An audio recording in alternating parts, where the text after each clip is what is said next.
Hey guys, my name is Ryan, the Frugal Analyst, and I finally got engaged.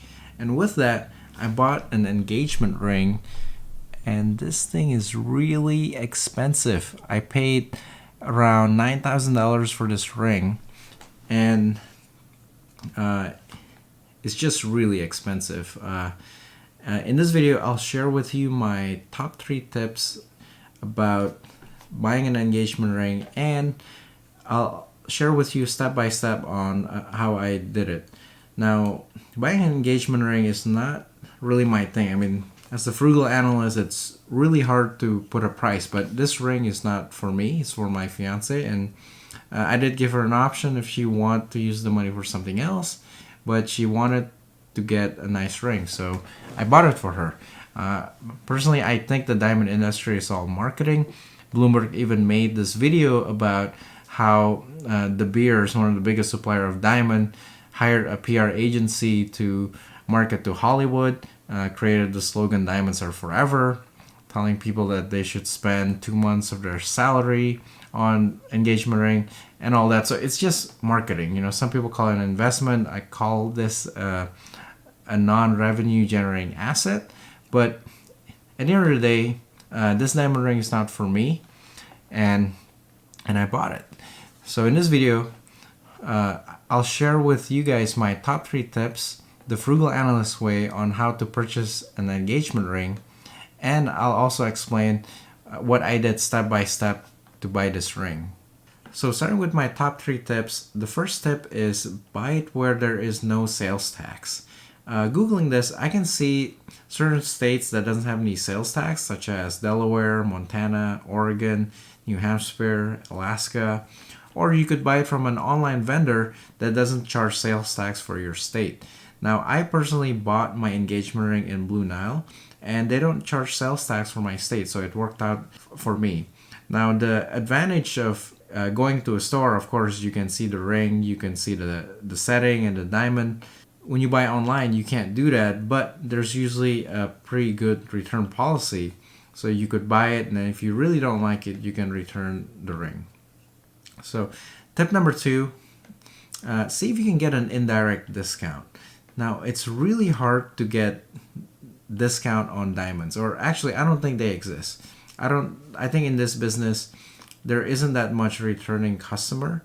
They're not really trying to buy a brand. It's more like they're trying to sell you that diamond ring, and if they make it, that's great, and I'll probably never go back. You know, this is a once in a lifetime purchase, so there isn't any discount. It's only overpriced everywhere. So if you walked into a store and the salesperson say, "Hey, we have this discount on this diamond," I call that BS. I don't think there is any discount. The only discount is the indirect ones. So when I bought it from Blue Nile, they actually have an affiliate link with Be Frugal. So this website is similar to eBay's, and I think Be Frugal is offering around 5% back if you go to Blue Nile from their link. So I actually got $391 back from Be Frugal. I'll put a link in the bottom for my referral code if you guys want to use that for Blue Nile. But there's a lot of online stores, and they might have an indirect discount, and that's where you guys should take advantage of. Tip number 3, buy it with a credit card that gives you a lot of bonus points. Now, buying a diamond ring is very expensive, so there's a good chance that you're going to be spending a lot more than usual, and sign up for those credit cards that really gives you a lot of bonus points. For me, I actually signed up for the British Airway card. So this card is actually one of those cards where if you spend 10,000 in the first 6 months, they actually give you an additional 25,000 points.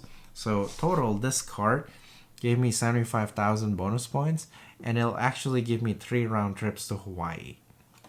So that's already, I would value it personally at around $1,200 worth. Now, I wouldn't be able to spend $10,000 in 6 months on a credit card, but with the ring purchase, I was able to. So those are my top 3 tips.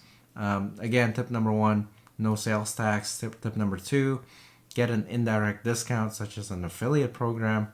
And tip number 3, use a credit card that gives you bonus points.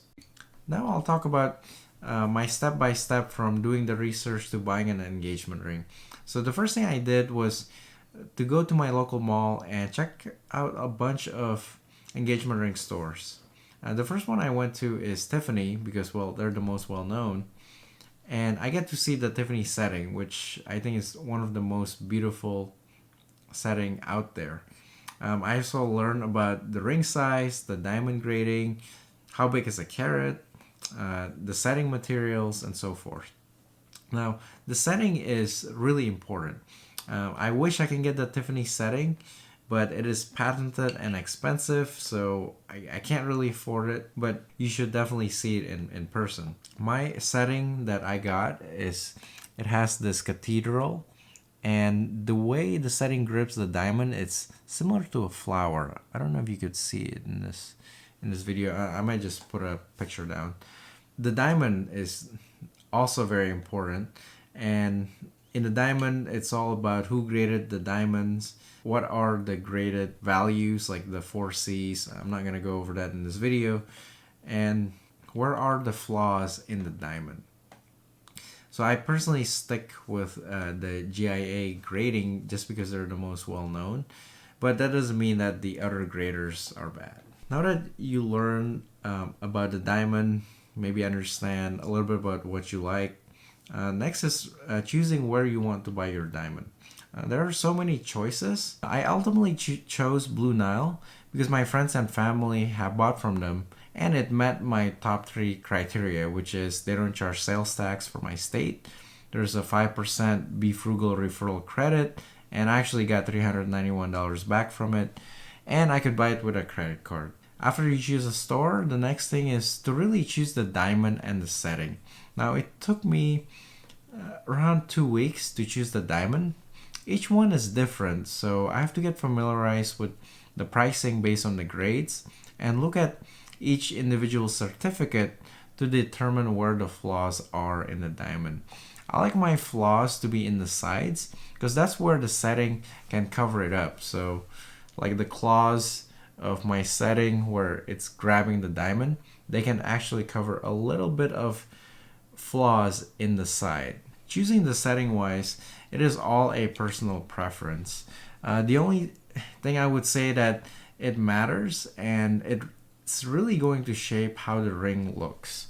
So this is again a solitaire with a cathedral, and the setting itself, it's kind of like a flower that grabs the diamond. Next is to pay for the ring. Now this is very specific to Blue Nile as a store. So because I wanted to use my affiliate link from Be Frugal to Blue Nile, I need to ensure that the right tracking is in place. So the first thing I did was to clear my browser cookies. Then I log into Be Frugal and click on Blue Nile.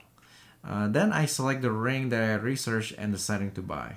Now when I did this, I hit a big roadblock. I needed a quarter size ring, and online it only shows half sizes. So I had to call them to make a purchase, but I wanted to make sure that I get my 5% off from Be Frugal. Actually, I explained the situation and was able to grab my session ID from Blue Nile website and apply it to my Be Frugal account over the phone.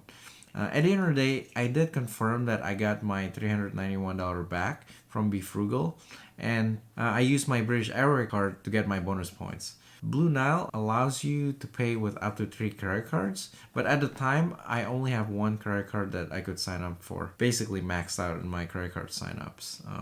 That's why I only use 1, but I wish I could use more. To tally up my savings, from $9,000, I got $391 back from Be Frugal and around $1,200 worth of credit card points from British Airways.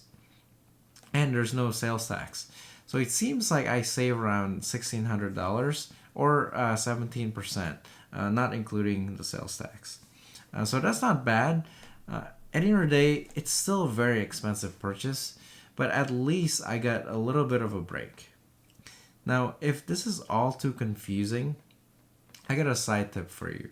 Just buy your engagement ring from Costco. When I did my research, Costco prices were really competitive. The reason why I didn't buy it from Costco is that they don't have my fiance's ring size.